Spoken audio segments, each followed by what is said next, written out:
Hey, what's up? MKBHD here, and this is the iPhone 12 Pro.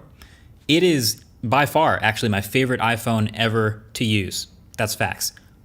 But, hot take, it's not really quite worth the money. So okay, I was working on all my thoughts for this full review of the 12 Pro and all the ways that this phone could potentially be considered more pro than the iPhone 12, right? So it's a different camera system, a little bit better, could be better for pro creators.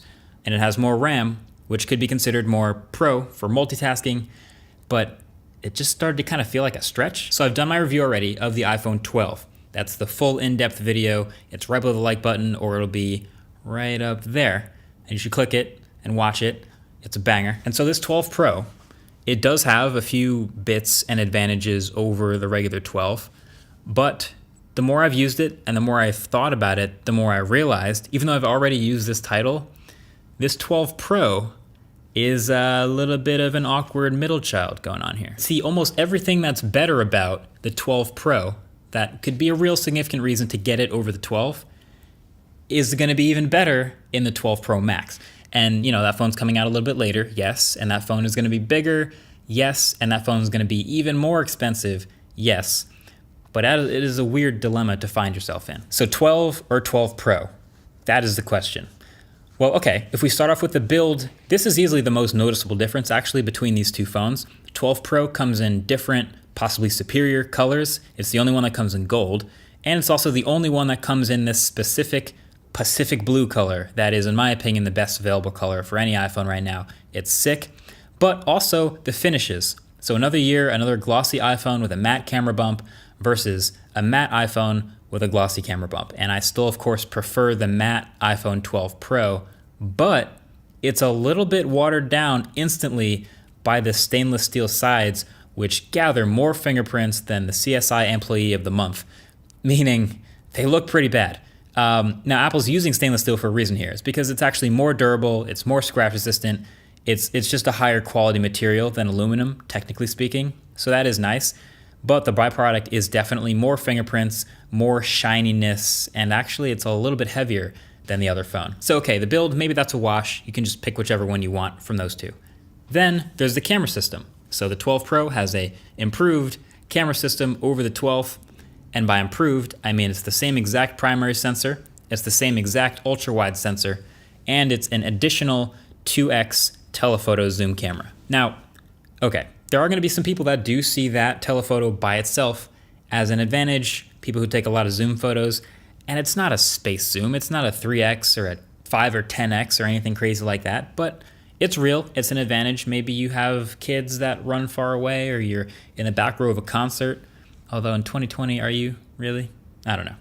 But it is real. I'm not going to get down on optical zoom. It is fine. You will notice crispier shots at and beyond 2x zoom in good light, but I am saying in good light for a reason, and that's because pretty much every smartphone that's ever had a second telephoto camera is using a worse, smaller, less light gathering sensor for the telephoto, and the iPhone's included in that. So when your lighting starts to get shady or a little bit dark, or it's nighttime, turns out the phone smartly realizes that the main camera with the bigger sensor and this brighter f1.6 aperture is actually still capable of better zoom shots than the telephoto camera. So it just keeps using that main camera anyway as you zoom in. You can try it yourself. You can literally cover up the telephoto camera at night, and typically everything still works the exact way you'd expect it to. So the extra 2x telephoto lens on the Pro, it's there.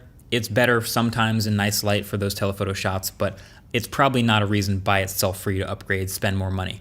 However, if you do really care about a better camera system, the 12 Pro Max is coming out, and it's gonna have a bunch of things. It's gonna have a bigger primary sensor for the first time in a while in an iPhone. That's a pretty big deal. And it also is gonna have sensor shift autofocus, which is, you might have heard it called IBIS, or in-body image stabilization, instead of in-lens image stabilization in some mirrorless cameras. That should also make some pretty big improvements to low-light shooting, handheld shooting, and maybe even video stabilization. So that's a lot. Oh, and by the way, the 12 Pro Max should also have a slightly longer 2.5x optical zoom on the telephoto for some reason. So this is the first year Apple's really divvying up the camera capabilities and only giving the best camera stuff to the big one. So I'm gonna be testing that and figuring out if it's all worth it. It should be on the channel here very soon, but I think it's safe to assume that that's where the real camera upgrade is going to be. So okay, build quality, pick your poison there. Extra cameras, not a huge deal. Then there's LiDAR. So there's this new little circle cutout down here at the bottom of the camera module that we first saw on the iPad Pro. Essentially, it's a depth sensor. So it has some niche uses for photography. It's actually pretty much inactive during daylight again, but at night and in poor lighting, it'll do up to 6 times faster autofocus. And I have actually noticed really impressive nighttime autofocus on this iPhone. So that's worth noting. And it'll also let you do portrait mode at night, which is sweet. And then there are some pretty massive benefits for AR. Now, augmented reality, you may or may not use that much at all. Depends on who you are. If you don't care, you don't care. If you're in the AR world, you kind of got to get this one. I'm using the Measure app as an example, but there's a pretty significant speed and accuracy improvement across everything AR related. Object permanence in space is way better. AR games are much more playable, and even in the Measure app, you can instantly measure someone's height with, an acceptable degree of accuracy. So 12 and 12 Pro, aside from that, are very, very similar. The displays, the notch, the haptics, the ceramic shield, the A14 Bionic, all this stuff is identical. Even a case for the 12 will work with the 12 Pro. But for some reason, the 12 Pro does have a slightly higher normal brightness on the display. And then 12 Pro also has 6 gigs of RAM instead of the 4 in the 12, which to me is interesting because Apple, as we know, never really talks about the RAM. So we kind of had to discover that they quietly added RAM to the phone, which to me suggests there was a reason for it. Maybe that's a little more future-proofing, a little bit better multitasking. Maybe that's what allowed it to do 4K Dolby Vision video at 60 FPS instead of at 30. And then weirdly, despite these phones being, like I said, identical in size and presumably having the same battery, the 12 Pro's battery has been consistently slightly worse than the 12.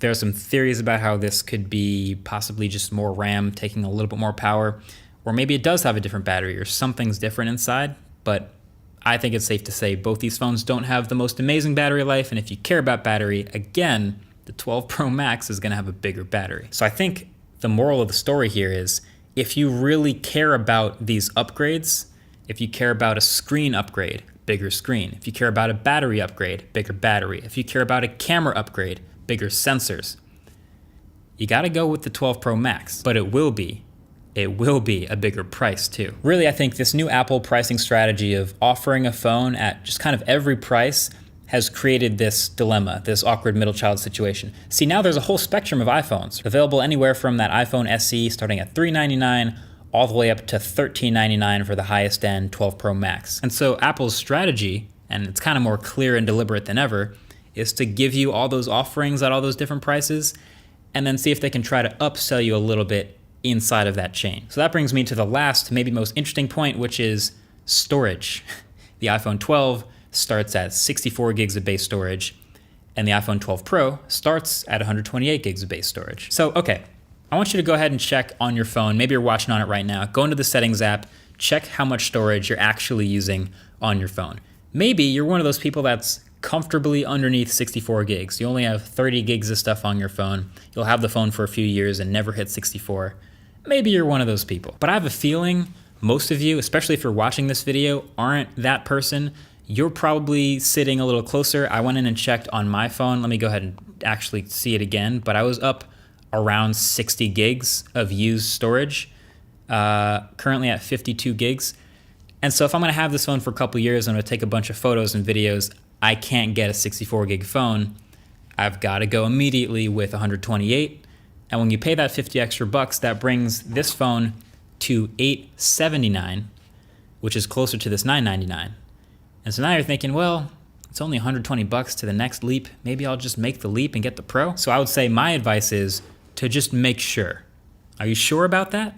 Do you actually have good reasons to get the Pro? Because there's gonna be people who are just gonna get the Pro because it's the better phone. It's got the extra thing. It's shinier. I'm gonna get this one.